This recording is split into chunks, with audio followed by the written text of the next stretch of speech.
other youth natin.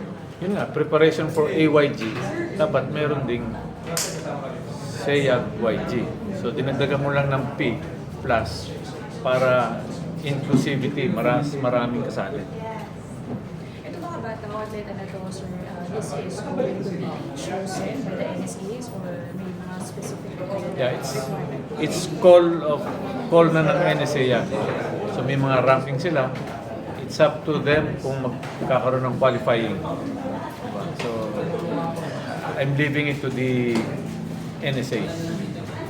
So this project, Press, and of course, this is in line with PSC's project na grassroots to greatness. So how long or yung duration po ba that your plan to have this project? No, after this first edition, it will be 1 year. It will be always 1 year before AYG. Diba? So yung susunod na host, yun na yun. Whether it's kung anong country yun ng ASEAN, Southeast Asian, hindi kasali dun yung plus. Yung plus, laging invited lang. So hindi pwede mag-host yung plus. Southeast Asian lang pwede mag-host. So after this, kailan susunod? 2030, then 2032. Every 2 years na yun. Push yung opening ba, yung event ba natin, yung hosting, magiging halos kasi laki ng SEA Games hosting natin? So baka mas malaki pa kasi may kasamang 11 bansa. Di ba? So magkano po ang budget natin for this? Hindi ko masasagot pa yun. No? Unless ma-determine namin kung ilang atleta or what. Di ba? Minimal lang yan kasi limited lang yung sports. And the events. And the age. Di ba? Hindi nga gaya ng Southeast Asian SEA Games. Malaki yun kasi 50 sports. Di ba? Grande yun. Bongga. Lahat. Daan-daang medals at stake. Ito, limited lang. Mabibilang mo lang. Like traditional sports, 6 events lang. Yung Arnis. Pero boss, ano yung nakikita mong long-term na dito, boss, para sa mga national athletes natin? Yeah, yun na nga. Kadugtong yun ng developmental yung youth, grassroots, papunta doon. Preparation ng AYG. After AYG, papunta na yun ng youth Olympic Games. After that, pag nagka-edad-edad na, pasok na ng SEA Games yun, Asian Games, hanggang Olympics, di ba? Yun yung preparation. Alam nga naman yung youth, isabak mo agad sa SEA Games. Yung 13, 14, 15 years old, sasabak mo sa 30 years old. Di ba?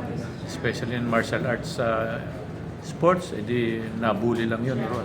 Kahit nga basketball, paano mo ilalaban yung 16 years old sa 25 years old. Ilang taon na ba si Brownlee? Kailangan namang laban mo minsan. Di ba? Kaya ito yung magandang preparation. Ito yung regalo ko iiwan ko sa youth, sa sports ng Pilipinas. Pero in terms of youth, boss, tayo yung pinakamataas sa antas, no? If we're going to base it on the last youth, No. AYG. No, malakas ang Thailand. Malakas ang may program din sila. Malakas ang China, malakas ang Kazakhstan, malakas ang Southeast Asia, boss. Uzbekistan, di ba? Yun namang iba, sobrang kaibigan natin yung mga ibang bansa, di ba? Kaya in-invite ko sila. Sobrang kaibigan natin yung mga prince, royal highnesses, di ba? Nandiyan ang Bhutan. Wala silang malaruan. So in-invite natin sila. So lastly, boss, are you saying this that tatagal at somehow eventually... Hopefully, tumagal, inshallah, masustain. After this, Vietnam, Indonesia, kung ayaw nila, tayo uli. Diba? Kung ayaw nila mag-host, tayo uli. Walang masama. Pero I doubt, siguradong may tatanggap din. Kasi iba yung SEA Games, iba yung SEAP YG. So eventually, boss, mas magiging malaki ito sa SEA Games kasi mas maraming bata kaysa Correct. yung mainstream. So yung susunod na host, bahala na sila kung sinong gusto nilang imbitahan. Di ba? Kung gagayahin nila yun sa atin na 11 agad. Kasi first edition Kailangan agad, marami. Pwede namang isa lang imbitahan per region. Isa sa West, Central, isa sa Middle East. Pero ano yun, doon lalabas yung pamainggit, yung magselos yung kaibigan mo, ba't di mo inimbitahan? Di ba? Dito nga, meron pa nga akong hindi naimbitahan. Baka nga magtampo sa akin, ba't di ko siya inimbitahan? Hindi ko lang sasabihin kung sino. Pero kayo nag-isip dito, boss, ano? Rated Of dito. course. Ito na nga ang regalo ko sa sports. Ay, yung mayor kasi may mga nag-comment. Sa comment ko nga, may nagpipetition na dapat isama daw itong soccer, esports, ano ba, cycling. So, But we're limited to the under the constitution. It's only 12 Olympic sports. 5 Asia. So, pagbigyan nyo naman na, di ba, bin-brainstorm din namin yan kung sino. Esports nga, may bansang bawal maglaro yung 18 years old. Pero originally, nasa list ko yan. Huwag nilang, they can vouch. Inalo ko sila. Nag-giveaway sila na, hindi, bigyan na lang po namin sa iba. So, if ever, the next Or esports, Mobile Legend lang tayo. How about other, Dota mo lang, sa Dota. yes. Paano yung mga Japan ko? Iba yun. Mga Pokemon at saka iba ng laro doon.